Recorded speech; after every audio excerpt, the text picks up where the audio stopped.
Hello दोस्तों, तो आज हम शुरू करेंगे लोक प्रशासन के विभिन्न चरणों के बारे में और देखेंगे कि उसमें कौन-कौन सी मुख्य जो निबंध हैं, पुस्तकें हैं और किन-किन व्यक्तियों ने वो लिखी हैं और क्या उसमें था। क्योंकि यह किसी भी परीक्षा से संबंधित, चाहे वो यूजीसी नेट हो, चाहे स्टेट सेट टेट हो या फिर आपका कोई भी लेक्चरर हो, पीजीटी एग्जाम हो, सब में बहुत इंपॉर्टेंट है। इवन पॉलिटिकल साइंस हो या फिर पब्लिक एडमिनिस्ट्रेशन, लोक प्रशासन हो, राजनीतिक विज्ञान हो, सब जगह ये इंपॉर्टेंट है। तो एक बार में अगर आप इसको देख लेंगे तो आपको बहुत सारी चीजें क्लियर हो जाएंगी और एक चरणबद्ध तरीके से किस तरीके से पढ़ना है ये भी समझ में आ जाएगा। साथ ही जैसे ही हम आगे देखेंगे तो इन एक-एक किताबों के ऊपर या एक-एक चरणों के ऊपर एक विशेष वीडियो भी बाद में बनाया जाएगा, जिसको भी आप देख सकते हैं। तो शुरू करते हैं। प्रथम चरण जो है प्रारंभिक चरण, जिसे हम क्लासिकल पब्लिक एडमिनिस्ट्रेशन थ्योरी भी कहते हैं या क्लासिकल पीरियड भी कहते हैं लोक प्रशासन का। शास्त्रीय लोक प्रशासन जो 1887 से 1920 तक के आसपास है, कुछ लोग इसे 1925 भी कहते हैं, तो उसमें ज़्यादा कन्फ्यूज़ होने वाली बात नहीं है। ये लगभग इसी समय का जो टाइम है इसमें है। मुख्य है इसमें सारी हमारी थियरीज़।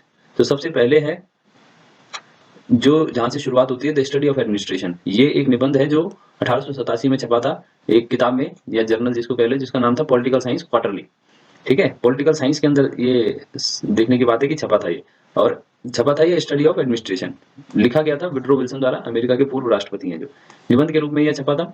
इसमें पहली बार कुछ चीजों की बात की गई, जैसे कि लोक प्रशासन को एक स्वतंत्र अध्ययन क्षेत्र के रूप में स्थापित किया जाए। उन्होंने कहा कि छपा ये पॉलिटिकल साइंस में था, लेकिन उनका मानना था कि लोक प्रशासन अपने आप में एक अलग व्यवस्था है, क्योंकि अभी तक ये राजनीति के अंदर ही इसको पढ़ा जाता था, समझा जाता था। लेकिन अब इसको ये बात उठी कि पहली बार कि इसको एक स्वतंत्र अध्ययन क्षेत्र के रूप में स्थापित किया जाए। दूसरी इंपॉर्टेंट चीज इसमें यह है कि इसमें राजनीति और प्रशासन के द्वैत को देखा गया। इसमें बताया गया कि राजनीति और प्रशासन दो अलग अलग चीजें हैं या दो चीजें हैं। पॉलिटिकल एडमिनिस्ट्रेशन डायकोटोमी है, ये भी पेपरों में पूछा जाता है, जिसमें प्रशासन को तटस्थ और वैज्ञानिक बनाना था। तीसरा है इसमें दक्षता और पेशेवर प्रशासन पर जोर देना। और महत्व क्या है इन सबका, यह निबंध लोक प्रशासन को औपचारिक रूप से परिभाषित करने वाला पहला पहला दस्तावेज माना जाता है। तो लोक प्रशासन के बारे में अलग से पहली बार इसको माना जाता है।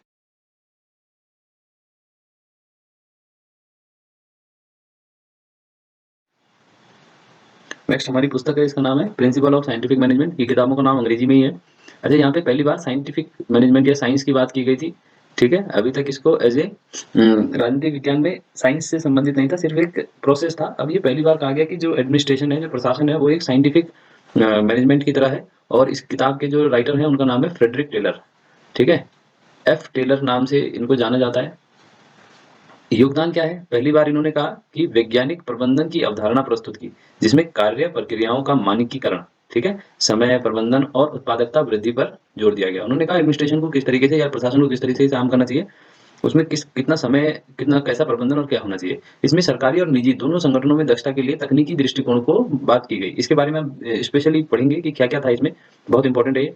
इसने प्रशासन में दक्षता केंद्रित दृष्टिकोण, ठीक है, स्किल बेस्ड, स्किल सेंटर्ड को लोकप्रिय बनाया कि कैसे हम जो लोग किसी भी कंपनी में या किसी दफ्तर में काम कर रहे हैं वो कैसे अपनी दक्षता को बढ़ा सकते हैं। इसके बाद अगला है हमारा तीसरा, जनरल एंड इंडस्ट्रियल मैनेजमेंट। ये है हेनरी फ्योल का। हेनरी फ्योल, ठीक है, एक फ्रांस के जो फ्रांस के राइटर हैं। इन्होंने पहली बार बताया, ठीक है, पहले ये फ्रांस में ही फ्रेंच भाषा में लिखा गया, फ्रांस के थे ये, और बाद में इसे अंग्रेजी में योगदान दिया गया। इन्होंने प्रबंधन के 14 सिद्धांत बताए, इसको भी हम बाद में डिटेल में पढ़ेंगे। तो बस फिलहाल आपको ये समझना है मोटा मोटा कि प्रबंधन के 14 सिद्धांत हैं, जैसे कि डिवीजन ऑफ वर्क है ना, और डिसिप्लिन, और हमारे अधिकार क्या है, कार्य का विभाजन कैसे होगा। इन्होंने 14 सिद्धांतों को प्रस्तुत किया। इसके अलावा संगठन प्रबंधन को सार्वभौमिक सिद्धांतों के रूप में परिभाषित किया कि उसने बताया कि चाहे सरकारी हो चाहे निजी संस्थान हो, इन सब में एक सार्वभौमिक सिद्धांत के रूप में यह काम करता है। और इसने निजी संस्थानों में प्रशासनिक संरचना, ठीक है, कि जो हमारा एडमिनिस्ट्रेशन का स्ट्रक्चर है कि कैसे कौन बॉस होगा, कौन क्या होगा, इसको भी समझाने में आधार प्रदान किया। तो ये इंपॉर्टेंट है, ये किताब बहुत इंपॉर्टेंट है, जनरल एंड इंडस्ट्रियल मैनेजमेंट। ठीक है, अब देखते हैं, इसके बाद आते हैं हमारे मैक्स वेबर। इनकी ये जो किताब है या जो भी इन्होंने लिखा है, राइटिंग है, इकोनॉमी एंड सोसाइटी। ठीक है, ये 1922 में मरने के बाद छपी। और इनका योगदान है कि इनको नौकरशाही में, ठीक है, नौकरशाही की जो भी आज जितनी भी बातें होती हैं उनकी शुरुआत मैक्स वेबर ने की थी। मैक्स वेबर की और भी किताबें हैं या और भी थियरीज हैं, उनके बारे में बात करेंगे बाद में। लेकिन फिलहाल जो लोक प्रशासन से संबंधित है उसमें नौकरशाही को लेकर इन्होंने तर्क संगत, नियम आधारित और योग्यता आधारित प्रशासन के रूप में परिभाषित किया नौकरशाही को। इन्होंने जो औपचारिक संगठन है और प्रशासनिक संरचना है उस पर जोर दिया। ठीक है, और महत्व है ये इसका कि वेबर का नौकरशाही मॉडल पश्चिम प्रशासन का आधार बना और आज भी प्रासंगिक है। जो उन्होंने उस समय वो बातें बताई कि किस तरीके से ब्यूरोक्रेसी या नौकरशाही होनी चाहिए, उसका जो मॉडल दिया वो आज भी बहुत ज़्यादा प्रासंगिक है। तो ये इनकी इम्पोर्टेंट किताब है। हम ये जो सेकंड दूसरा वो है, अब इस पे ध्यान देते हैं। इसमें जो दूसरा चरण है वो है मानव केंद्रित। अभी तक तो था कि हमें जो प्रशासन है उसके अंदर क्या बदलाव करने हैं, अब है कि मानव केंद्रित है ये, ठीक है। मानव केंद्रित और संगठन का सिद्धांत कौन कौन से होंगे, तो इसमें जो वो है पहली जो जो मतलब जो लिखा गया है वो पेपर एक है, papers on science of administration, ठीक है। ये निबंध भी हो सकता है, किताब भी हो सकती है। ये लिखी लूथर गुलिक और लिंडल उर्विक ने, ये इसके संपादक हैं, एडिटर हैं। तो इसको गुलिक और उर्विक भी कहते हैं, इनको शॉर्ट में गुलिक और उर्विक भी कहते हैं, ठीक है। प्रकाशन संकलन के रूप में हुआ, इन्होंने अलग अलग पेपर्स निकाले, ठीक है। जैसे और इनका जो योगदान है सबसे बड़ा वो है पोस्ट कॉल मॉडल।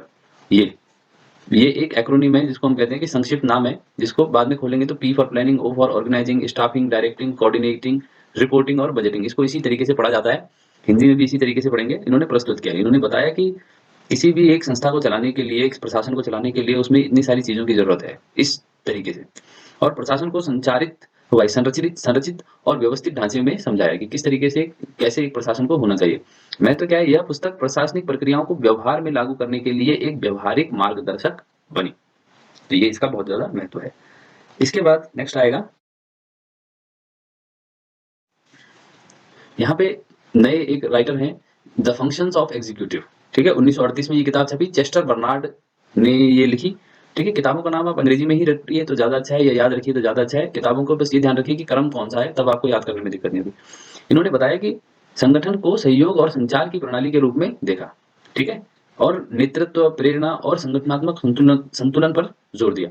इसका महत्व था, इसने मानव व्यवहार, ठीक है। अब देखिए मानव व्यवहार कहीं ना कहीं आना शुरू हो गया है, और सामाजिक कारकों को प्रशासन में शामिल किया, जो नव शास्त्रीय नियो क्लासिकल जिसको हम बोलते हैं दृष्टिकोण का आधार बना। तो अब देखिए जब मानव व्यवहार आएगा तो आगे इसमें नई थ्योरी जो आएंगी, नए सिद्धांत जो आएंगे, उसमें मानव व्यवहार, एक व्यवहारवाद ही एक नया जन्म लेगा। तो ये भी बहुत इंपॉर्टेंट है। चेस्टर बर्नार्ड नाम के ये हैं।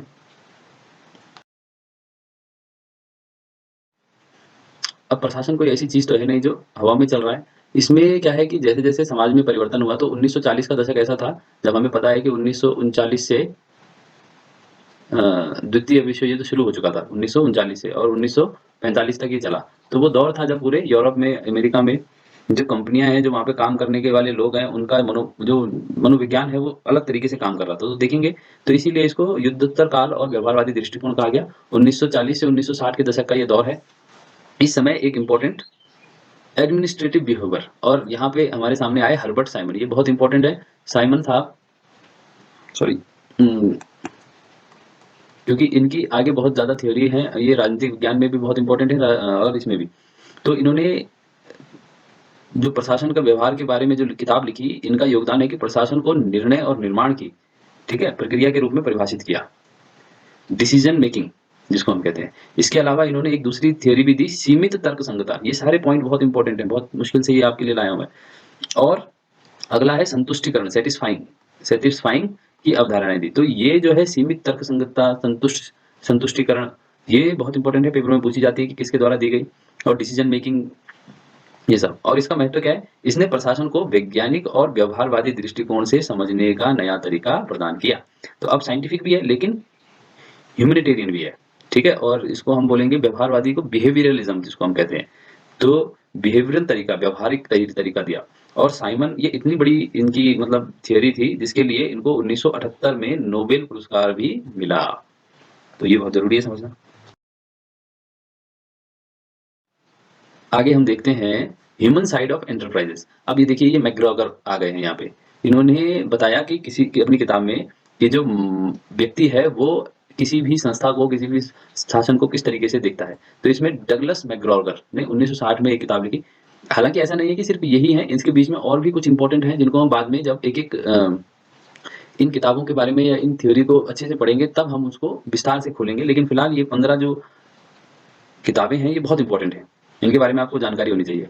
सिद्धांत इन्होंने क्या दिया, एक्स का, ठीक है। और सिद्धांत दिया दूसरा वाई का। इन्होंने कहा एक्स और वाई का सिद्धांत इन्होंने दिया, जो कर्मचारियों के प्रति प्रबंधन के दृष्टिकोण को दर्शाता है। एक्स का मतलब इन्होंने कहा नियंत्रण आधारित, और वाई को इन्होंने कहा प्रेरणा आधारित, कि हमें क्या कंट्रोल करके प्रशासन को चलाना चाहिए या फिर मोटिवेट करके, ठीक है? तो मोटिवेशन की जब थ्योरी आएँगी, प्रेरणा की थ्योरी आएँगी तो फिर मैस्लो भी आएगा और भी आएँगे, किस तरीके से हमें करना है, नियंत्रण में स्पैन ऑफ कंट्रोल कई सारी चीज़ें आएँगी। आगे हम इनको दोबारा से अच्छे से और विस्तारपूर्वक समझेंगे। इसमें इन्होंने बताया कि कर्मचारी प्रेरणा और नेतृत्व को समझने में महत्वपूर्ण योगदान इन्होंने दिया। ठीक है? कर्मचारी के लिए प्रेरणा और नेतृत्व को समझने में, ये भी बहुत इम्पोर्टेंस था कि आपको मोटिवेशन और लीडरशिप दोनों या फिर कंट्रोल जो है, ठीक है? नेतृत्व तो लीडरशिप है, को समझने कैसे हम इनका आगे करें। तो इसको हम पढ़ेंगे आगे अच्छे से। जिसको हम कहते हैं एनपीएम, न्यू पब्लिक मैनेजमेंट, ठीक है? या एनपी मैनेजमेंट भी कहते हैं और कभी-कभी इसको एनपीए भी कहते हैं, sorry, new public administration, NPA. तो ये लोक प्रशासन एक तुलनात्मक जरिए से इन्होंने समझाने की कोशिश की लोक प्रशासन को, पब्लिक एडमिनिस्ट्रेशन ए कंपैरेटिव पर्सपेक्टिव। 1966 में इसको लिखा गया, ड्वाइट वाल्डो, इनको डी वाल्डो के नाम से जाना जाता है, ये भी बहुत इंपॉर्टेंट है। इन्होंने अपनी किताब लिखी, इन्होंने बताया कि लोक प्रशासन को सामाजिक और सांस्कृतिक संदर्भ में समझने पर जोर दिया।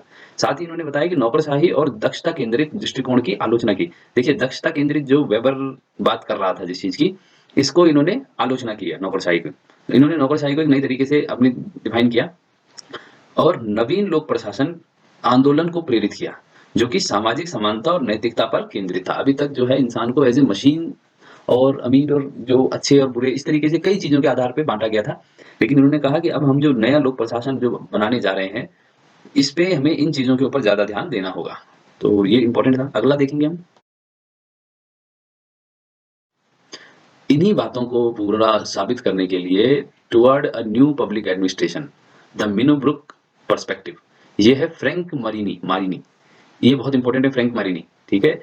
इन्होंने, ठीक है, एक किताब लिखी 1971 में। उससे पहले क्या था, मिनोब्रुक, ये जो मिनोब्रुक है ना, मिनोब्रुक सम्मेलन हुआ 1968 में, ठीक है? और ये एक सम्मेलन था जो कि 1968 में हुआ और फिर दूसरा हुआ, ये फर्स्ट, इसको हम बोलेंगे ये फर्स्ट, पहला मिनोब्रुक सम्मेलन है ये, और दूसरा 20 साल बाद 1988 में हुआ, तो ये सेकंड है, सेकंड मिनोब्रुक सम्मेलन है ये। इसमें बताया गया सामाजिक बदलाव, नागरिक भागीदारी और जवाबदेही पर जोर दिया गया। पहली बार उन्होंने कहा कि इस प्रशासन की जवाबदेही भी होनी चाहिए और प्रशासन ऐसा नहीं होना चाहिए कि जिसमें सिर्फ कर्मचारी हो, नागरिक की भागीदारी भी होनी चाहिए। तो इन्होंने बेसिकली बहुत सारी चीजें बदलने की कोशिश की कि किस तरीके से, जिसको हम बोलते हैं फीडबैक, कि कोई भी कंपनी, कोई भी सरकार जब कोई काम करती है तो उसमें उसका फीडबैक लेना बहुत ज़रूरी है। उसका दोबारा से किस तरीके से हम काम किया है, उसके बारे में जनता क्या सोचती है, ये। और फिर उसके बाद उसकी जवाबदेही तय करना भी बहुत ज़रूरी है कि अगर कोई चीज़ गलत भी है, तो उसमें जवाबदेही किसकी है। तो ये एक बहुत इम्पोर्टेंट था। महत्व तो ये है कि इसने प्रशासन को केवल तकनीकी प्रक्रिया से हटाकर मूल्य आधारित दृष्टिकोण दिया। इसने कहा कि ये ऐसा नहीं है कि हमें अगर उस किसी सरकारी संस्थान में कोई काम दिया गया है, तो हमारा बस वो काम है। उसमें मूल्य भी होने चाहिए। जैसे इसीलिए देखो, लाल फीताशाही जिसको हम रेड टेपिज्म कहते हैं, और बहुत सारी, जिसमें हम लोगों को किस तरीके से ला रहे हैं, किस तरीके से काम बाँट रहे हैं, ये सब ऐसा नहीं है कि किसी भी तरीके से हो जाए। इसमें बताया कि मूल्य आधारित होनी चाहिए ये सारी चीज़ें। तो ये बहुत इम्पोर्टेंट है, फ्रैंक मारिनी। और अब आ जाते हैं हम नवीन लोक प्रबंधन में। अब देखिए, एनपीएम जिसको हम कहते हैं, न्यू पब्लिक मैनेजमेंट, ठीक है? न्यू पब्लिक मैनेजमेंट, इसकी बात हो रही थी।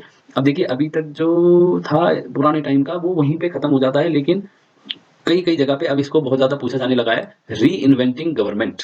और इसमें बताया गया how the entrepreneurial spirit is transforming the public sector.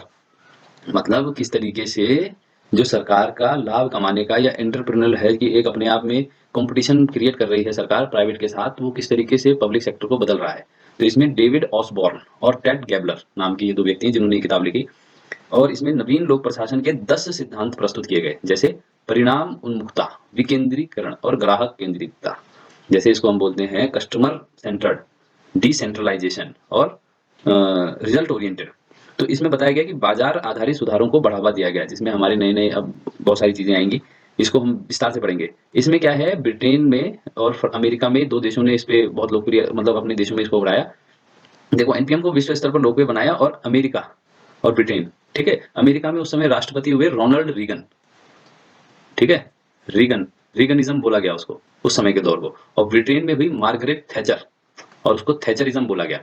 तो मार्गरेट थैचर जो ब्रिटेन की प्राइम मिनिस्टर थी, और अमेरिका के रोनाल्ड रीगन थे, इन्होंने इसको बहुत ज्यादा बढ़ाया और अन्य देशों में भी इसने सुधार को प्रेरित किया। उससे देखेंगे आप कि उस समय भारत में हमारे यहाँ इंदिरा गांधी, ये उस दौर में है। तो ये बहुत इंपॉर्टेंट है कि ये किस तरीके का ये काम शुरू हो रहा है।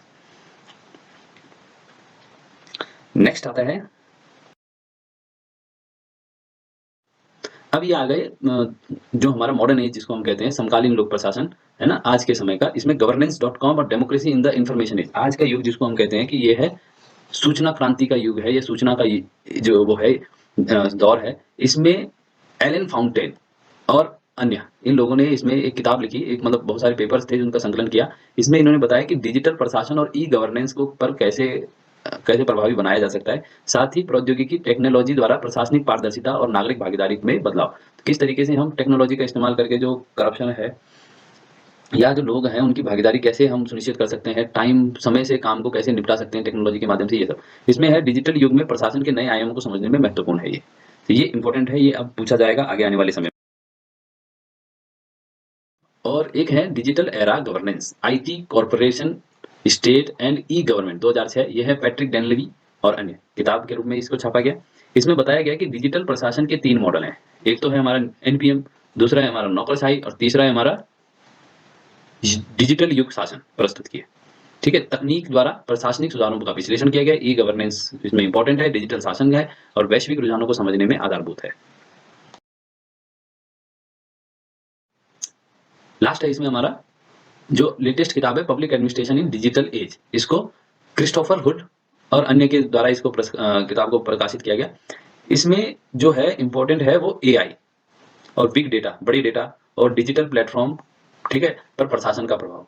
ठीक है, इसमें आगे डेटा जो गोपनीयता है, इसमें हम जो डेटा सीक्रेसी जिसको हम कहते हैं, या साइबर सिक्योरिटी, साइबर सुरक्षा है, या डिजिटल असमानता है, इन मुद्दों पर चर्चा की गई। महत्व क्या है, समकालीन प्रशासन की चुनौतियां और अवसरों को समझने में ये बहुत महत्वपूर्ण है आज के टाइम का। तो ये 15 थियरीज हैं जो आपको शुरू से और अभी तक जो लोक प्रशासन में इंपॉर्टेंट है, राजनीतिक विज्ञान के पेपर के तरीके से भी और लोक प्रशासन के पेपर के तरीके से भी। तो ये बेसिक्स हैं जो आपसे पूछे जा सकते हैं 4 ऑप्शन वाले क्वेश्चन के रूप में भी, और पूछा जा सकता है कि किस व्यक्ति ने कौन सी थियरी को दिया है। तो आपको इसको एक बार अच्छे से पढ़ लें, लिख लें कहीं पे, तो आपको बार बार रिवाइज करने में आसानी होगी। Thank you.